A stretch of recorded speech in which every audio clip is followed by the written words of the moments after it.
se po, duhet jemi koherent, duhet jemi në qenë ndaj kësaj.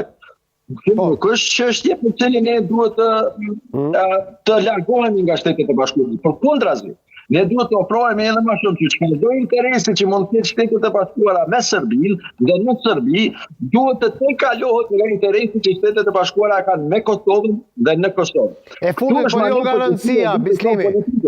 E fundit por jo garancia nga Shtetet e Bashkuara të Amerikës, nga Washingtoni, përkatësisht nga Kongresi, ka ardhur një lajm i jashtëzakonshëm për shqiptarët e Luginës Preshevës. Përgatitja e rezolutës që do të duhet votohet, nuk e di a është votuar ose jo, ose do të duhet votohet në ditët në vijim, por një rezolutë që bën thirrje për respektim dhe vendosje me një varëforme në plan të parë dinjitetit shqiptarëve të Luginës Preshevës si minoritet në Serbi, dhe kjo i bie një thirrje direkte ndaj Beogradit dhe një thirrje e jashtëzakonshme për shqiptarët e Luginës Preshevës, apo jo? Absolutisht është moment historik edhe më lejoni ta them me krenarinë më të madhe të mundshme që është një prej momenteve më krenare dhe të jetës ime profesionale të punës së të angazhimit në Capitol Hill në Washington DC, që nga viti 2001.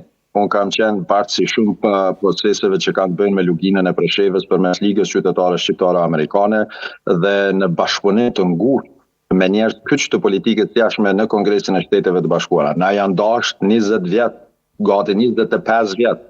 Por tani jemi në fazën kur nuk jemi duke diskutuar për një rezolutë, jemi duke diskutuar për një rezolutë unanimisht të aprovuar në Komitetin për Punë të Jashtme të Kongresit të Shteteve të Bashkuara përsëri me përkrahjen e republikanëve dhe demokratëve, të cilët kanë arritur konsensus të plotë që me letër, me dokument, me rezolutë zyrtare, i cili në rast se do të kalohet të besoj përfundimisht do të kalohet edhe në tërësi nga Kongresi i Shteteve të Bashkuara, krijohet në një lloj ligji i cili i kërkon zyrtarisht Republikës së Serbisë që të mirët sistematikisht me zgjedhjen e problemit të diskriminimit shtetëror dhe sistematik që i bëhet shqiptarëve në Luginë të Preshevës.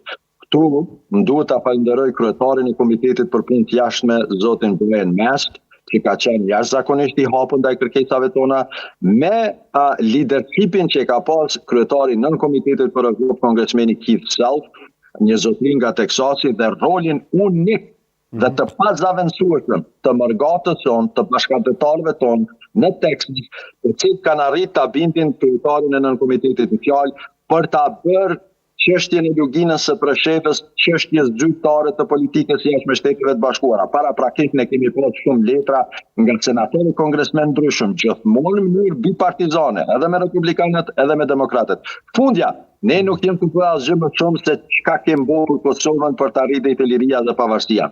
Mos harroni, rezoluta e parë për çështjen shqiptare në ish Jugosllavi dhe për Kosovën në veçantë paraqitet në Kongresin e Shteteve të Bashkuara në qershor të vitit 1985. Jo 99, jo 90, jo 95, 1985. Në ato kur ne në Kosovë nuk kem guxuar as me ndrru për republikë, mos flasmi për me pas shtet pavarur. Atëherë fillon në leadershipin e atëherë kongresmenit Gjodi Jogardi, manej Ligës Qytetare Shqiptare Amerikane, strumbullari i cili e sjell lirinë dhe pavarësinë e Kosovës. Njëjtën gjë të bëu për Luginën e Preshevës. Unë jam i bindur që Serbia dhe Beogradi nuk mund të ikë në pafundësi përgjegjësi ndaj diskriminimit shtetëror, racor që ja bën shqiptarëve në Luginë e Preshevës. Njëjtën kohë duke kërku benefite edhe privilegje për serbët në Kosovë. Ky ka qenë një standard i dyshist para cilit Bashkia Ndërkombëtare i ka mbyllur syt historikisht. Neve ende na bëhet presion për asociacionin e kutadiune për drejtat në serbë, gjersa mbi 100.000 shqiptarë të Luginës së Preshevës nuk trajtohen si qytetarë të barabartë të Serbisë. E mos flasim të kenë ndonjë privilegj ose drejt ekstra. Hala qytetarët e shqiptarë në Luginë Preshevës mirën në përputje e shkojnë në përputje serbë pse ngritin flamurin shqiptar. Po cili serb Kosovë u akuzuan se u shkumbën për që e ngrit flamurin serb Kosovë. Domethënë ky standard i dyshist po i vjen fundi. Edhe kjo falë intervenimi i Shteteve të Bashkuara të Amerikës dhe rezolutës që ka kaluar dje në Komitetin për Punë të Jashtme të Kongresit të Shtetit të Bashkuara. Janë këto veprime të cilat ne i kemi bërë për Kosovën derisa arritëm lirinë dhe pavarësinë, të cilat vazhdojmë i bërë për Kosovën. Nga panelistët e juve dikush aty e përmendi më herët sa u lidha dhe ndëgjosha që Kosova është futur edhe në ligjin e mbrojtjes